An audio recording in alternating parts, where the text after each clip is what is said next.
사랑하는 성도 여러분, 1월 14일 수요일 아침입니다. 하나님의 은혜와 평강이 함께하기를 축복합니다. 좋아요, 구독 꼭 눌러주세요. 우리 참만 성도 큐티하는 그날까지 함께 달려가도록 하겠습니다. 오늘 우리에게 주신 하나님의 말씀은 마태복음 2장 1절로 12절까지 말씀인데, 우리 1절과 2절의 말씀을 같이 읽도록 하겠습니다. 헤롯 왕 때에 예수께서 유대 베들레헴에서 나심에 동방으로부터 박사들이 예루살렘에 이르러 말하되, 유대인의 왕으로 나시니가 어디 계시냐? 우리가 동방에서 그의 별을 보고 그에게 경배하러 왔노라 하니. 아멘. 예수님께서 태어나시자 그것에 대하여서 이제 왕으로 오신 것에 대하여서 확인해 주는 사람들이 있었습니다. 그것은 바로 별을 관찰하는 동방에서 멀리 페르시아 쪽에 있는 사람들의 그 박사들, 점술가들이라고 성경은 표현하고 있어요. 그래서 헬라어로는 마고스라는 표현을 쓰고 있거든요. 그래서 이들은 점술한 사람, 마술가 이런 뜻을 가지고 있대요. 하여튼 별을 관찰하여서 누군가가 기인이 나타났다. 그래서 그 기인에게 우리가 경배하러 가야 된다 해서 아주 먼 거리를 갔다가 황금과 요양과 모략을 가지고 찾아오게 됩니다. 자, 지금 마태가 이 이야기를 하는 이유가 뭘까요? 바로 그리스도는, 예수는 그리스도시요 왕이시다. 만왕의 왕이시다. 온 인류의 왕이시다라는 것을 지금 드러내기 위함이죠. 그래서 1장, 2장, 2장을 통하여서 지금 계속 점진적으로 이야기하는 것이 계보를 이야기했죠. 아브라함의 계보, 또 다윗의 계보, 약속을 따라서 오신 다윗의 혈통에서 온 메시아다. 그죠? 그래서 예수 그리스도, 메시아의 계보다라고 분명하게 말씀해 주고 있습니다. 그리고 이제 요셉의 꿈을 통하여서 그는 어떻게 잉태하였습니까? 성령으로 잉태하신 분이시다라는 것을 분명히 전명하고 있고요. 그가 오신 목적이 뭐예요? 예수라라. 그분의 오심으로 인하여서 우리의 죄를 대신하여 주시기 위해서, 죄에서 우리를 구원하여 주시기 위해서 오신 분이시다라는 거 말하고 있습니다. 그뿐만 아니라 그분은 언제나 우리와 임마누엘로 함께 하시는 분이시다라는 것을 천사가 분명하게 예수 그리스도의 오신 목적에 대해서 말씀하고 있습니다. 그렇다면 그분은 도대체 누구인가라고 이야기했을 때, 오늘 2장에서는, 본문에서는 그분은 왕이시다. 그 왕에 대해서 인정하는 사람도 있고 인정하지 않는 사람도 있습니다. 그러나 예수 그리스도는 이 땅에 오신 왕으로서 세상의 왕이 아니라 온 우주의, 온 인류의 왕이시라는 것을 천명하고 있습니다. 세상의 왕을 오늘 대조적으로 이야기하고 있죠. 바로 헤롯 왕을 등장시킵니다. 그래서 그는 이 땅의 모든 권력과 힘을 다 가지고 있지만 진정한 이 사람은 왕이 아니다. 권력의 로마 황제의 시녀와도 같은 자고, 그의 권력을 유지하기 위해서 늘 언제나 불안해하고, 자기의 어떤 그 경쟁 대상이 나타나면 언제나 제거할 수밖에 없는 그런 그 한갓, 그 불쌍한 사람에 불과하다. 이런 이제 헤롯 왕에 대한 모습들을 다루고 있습니다. 자, 그러면 오늘 본문에서 누가 진짜 왕인가 오늘 보겠습니다. 세상의 왕인가, 아니면은 하나님의 아들 예수 그리스도가 진정한 왕이신가 한번 비교해 보도록 하겠습니다. 먼저 헤롯 왕 때에, 어느 때에 분명히 헤롯 왕 때라고 말하고 있습니다. 자, 예수님께서 유다 베들레헴에서 이제 나셨습니다. 동방에서 박사들이 왔습니다. 박사들이 별을 보고 왔기 때문에 왕으로 태어나신 이를 찾아왔잖아요. 그러니까 당연히 이스라엘의 수도 예루살렘에 찾아온 것은 당연합니다. 그래서 예루살렘에 와가지고 유대인의 왕으로 오시니가 어디 있느냐, 분명히 목적을 말하고 있습니다. 이곳에 왕이 났다고 하는데 그 오시니가 누구냐? 우리가 그에게 경배하러 왔다라고 이야기하는 겁니다. 물론 여기에서 도대체 이 사람이 별을 관찰하면서 유대인의 왕까지 찾아와서 경배하는 경배사절단도 아니고 찾아왔을까? 이건 아무래도 다니엘과 같은 자들이, 그 사람들이 포로로 끌려갔었을 때에 아마 이제 이런 그 예언의 묵시, 이런 것들이 아마 그쪽에서 영향력을 끼치지 않았나, 이렇게 이제 보는 것도 있어요. 자, 어쨌든 그들이 연구하는 가운데 별을 보았고, 이상한 별을 발견했고, 그 별이 나타났을 때에 유대의 왕이 났다는 것을 확인하게 되었고, 정말로 경배하기 위해서 찾아온 겁니다. 자, 이렇게 되니까 온 헤롯 왕과 예루살렘이 소동이 벌어졌습니다. 자, 소동이 벌어지자 왕이 이것에 대하여서 이제 의문이 생기니까, 유대인 왕으로 나시니가 어디 있느냐? 이거 뭐 어디서 무엇을 근거로 해서 이런 말이 나도느냐라고 이제 대제사장을 부릅니다. 서기관을 불렀습니다. 종교 지도자들을 불렀습니다. 그래서 묻습니다. 자, 여기에서 정확하게 이 대제사장과 서기관들은 하나님의 말씀을 연구하는 사람이잖아요. 그러면 연구했을 때에 분명히 그들이 어디에 말씀을 근거로 했는지 분명히 알고 있었고 그들은 메시아를 기다리고 있었기 때문에 유대인의 진정한 왕, 다윗 계보에서 나오는 왕 메시아를 기다리고 있었기 때문에 정확하게 어디를 근거하고 있는지를 알고 있었어요. 그들은 미가서 5장 2절. 유다 베들레헴아 이는 결코 작지 아니하다. 그죠? 베들레헴아 너는 유다 고을 중에서 가장 작지 아니하도다. 내게서 한 다스리는 자가 나와서 내 백성 이스라엘의 목자가 되리라 하였습니다. 완벽하게 이스라엘 통치하고 다스릴 목자, 리더가 왕이 나올 것이라고 분명히 미가서 5장 2절에는 말씀하고 있는 거죠. 이것을 이스라엘 사람들은 유대인들은 그것을 가지고 안고 살았습니다. 기다리고 있었습니다. 그러면 여기에 대해서 이들이 반응을 해야 될 거 아닙니까? 정말로 이 일이 일어났을까? 그러면 와 우리 신기한데 그것을 확인하고 정말로 우리의 왕으로 오신 분을 환영하자 이렇게 나와야 되는데 지금 눈치를 보는 거예요. 헤롯의 눈치를 보는 거예요. 왜 유대인을 이끌어 가야 할 진정한 왕이 나타났다잖아요. 지금 그런데 헤롯은 누굽니까? 이두베 사람이에요. 진정으로 그 다윗의 족속이 아니란 말이죠. 그러니까 늘 언제나 정치적인 이유 때문에 불안한 거예요. 언제 쿠데타가 일어나서 내가 죽을지도 모르는. 그래서 자기 밑에 있는 권력에 조금이라도 바른 소리 하는 자들은 다 죽여버려, 숙청해버리는 그런 보악한 왕이 이 헤롯 아닙니까? 그러니까 자기의 권력을 유지하기 위해서 모든 사람들을 그 관리의 대상으로 보는 거예요. 세상에 이런 사람이 제일 불쌍해요. 자기의 권력을 지키기 위해서 늘은이는 불안해서 잠 못 자는 사람. 이게 헤롯입니다.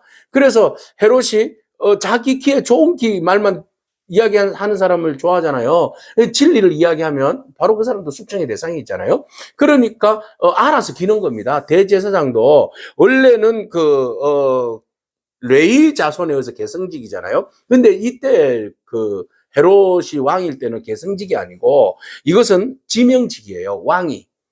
네, 정치 잘하는 사람, 아부 잘하는 사람. 그래 너 제사장에 이렇게 지명을 했던 거죠. 그러니까 이 대제사장도 하나님 말씀을 온전히 전하기보다는 주께서 주시는 말씀대로 살기보다는 헤롯은 눈치 보기 바쁜 거죠. 그래서 헤롯 앞에서 그저 나는 작아지고 알아서 눕고 이런 거죠.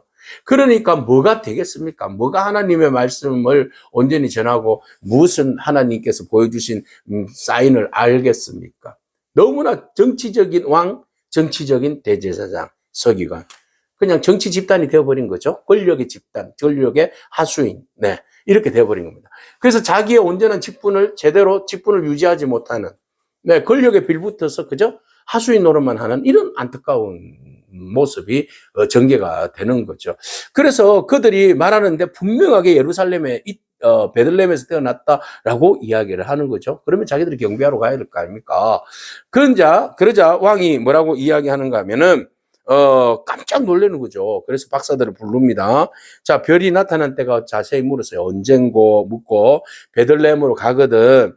가서 아기에 대해서 자세히 알아보고 찾거든. 가서 경배하고 나에게도 꼭 이야기해줘. 그럼 나도 가서 경배할게 라고 이야기를 하고 합니다. 그래서 박사들이 알겠다고 하고 인사를 하고 별을 따라서 떠납니다. 자, 여기에서 보세요. 이 헤롯이 지금 이야기한 것이 사실입니까? 팩트입니까? 아닙니다. 거짓이죠. 예, 그는 아기 예수님을 경배하고자 한다라고 말했지만 사실은 거짓 예배자, 그죠? 가짜입니다. 가짜. 또 여기 대제사장과 서기관들은 어떤 역할입니까? 알아도 말씀을 실천하지 않는 그런 자들이죠. 엉터리 예배자. 그리고 동방의 박사들은 보세요. 그 이후에 동방의 박사들은 막 좋아서 별을 따라갔습니다. 별이 머물렀는데 별이 머무르는 것을 보고 그들은 너무너무 거기에 기쁘고 기뻐하였더라. 세상에 남의 나라 사람들이 본 백성들은 기뻐하지도 않아. 근데 남의 나라 사람들이 저 멀리서 낙타를 타고 걸어서 와서 아기 예수가 태어나신 것을 왕으로 나신 것을 보고 기뻐하더라. 누가 진정한 예배자입니까? 누가 진정한 예배자인가? 오늘 우리가 적용점을 찾기를 원합니다. 누가 진정한 예배자인가? 나는 예배자인가? 아니면은 권력에 줄 서 있는 바리새인과 대제사장과 서기관과 같은 그런 나의 이익을 따라서 움직이는 사람인가? 아니면 헤롯과 같은 아예 그 포장으로는 예배하겠다고 말하지만 속에는 아닌 거짓 예배자인가?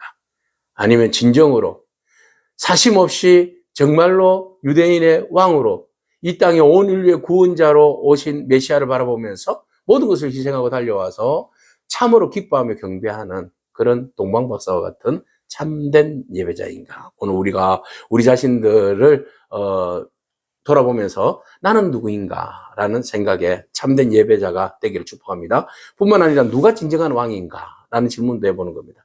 자, 우리에게 힘을 주고 능력을 주고 권력을 주는 이런 세상적인 왕이 진짜 왕인가? 아니면은 예수 그리스도께서 진짜 왕이신가? 사실은 그 왕은 다른 데 있지 않습니다. 내가 바로 왕 노릇하는 경우가 있어요. 사망의 권세가 왕 노릇한다 그러잖아요.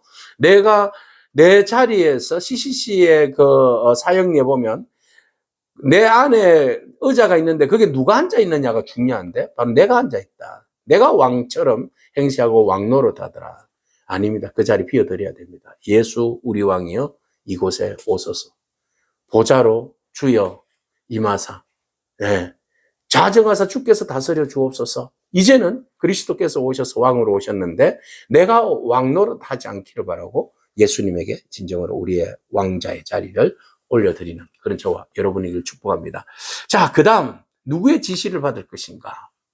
예, 동방의 박사들이 헤롯의 이야기를 듣습니다. 너희들이 그 왕을 발견하거든 나한테 와서 꼭 이야기해줘. 나도 가서 경배할게. 특별히 왕이 부탁했습니다. 갔는데 만났어요. 그리고 경배했어요. 그리고 돌아가려고 하는데 천사가 그날 밤에 그들에게 말합니다. 그들은 꿈에 헤롯에게로 돌아가지 말라 지시함을 받고 다른 길로 고국으로 돌아갔다. 자, 지시함을 받았어요. 천사로부터. 헤롯에게로 가지 말고 돌아가. 그랬어요. 그러면은 누구의 말을 들을 것인가? 헤롯 말 안 들으면 죽어요. 언제 죽을지 몰라요. 그죠? 바로 병사들을 쫓아붙여서 박사들을 막 기다렸다가 안 와서 죽여버릴 수도 있어요. 목숨이 위태로워요. 자, 천사가 나타나서 가지 말고 돌아가 그랬어요. 누구의 말을 들을 것인가? 오늘 우리는 세상의 권력자의 말을 들을 것인가? 아니면 하나님의 말씀을 들을 것인가? 주님의 말씀을 들을 것인가? 세상의 언어와 말들을 들을 것인가? 오늘 우리가 고민하면서 진정으로 주의 음성을 듣고 또 진정으로 우리의 왕으로 오신 주님을 정말 기뻐하면서 경배하는 참된 예배자로서 주님 편에 서는 그런 저와 여러분이기를 축복합니다. 아멘. 기도하겠습니다. 주님 감사합니다. 참된 왕을 찾는 참된 예배자의 모습을 바라봅니다. 멀리서 모든 것을 희생하면서 진정한 왕을 찾아 달려왔던 동방의 박사들처럼 오늘 우리가 우리의 수고를 아끼지 아니하고 오직 우리의 왕이신 예수 그리스도 앞에 온전한 예배자로 설 수 있도록 주님 우리의 영혼을 붙들어 주시옵소서. 다른 어떠한 이기적인 요소들로 인하여서 내가 그 왕자리를 빼앗지 않게 하옵시고 차지하지 않도록 하여 주시고 헛된 것들을 왕으로 섬기고 경배하는 어리석음에서 벗어나게 하여 주시옵소서. 오직 예수님만이 우리의 주가 되심을 바라보고 믿음으로 예배하며 승리하는 저희 인생 되게 하옵소서. 예수님에게 하신 이름으로 기도합니다. 아멘. 오늘도 믿음으로 승리하길 축복합니다. 아멘.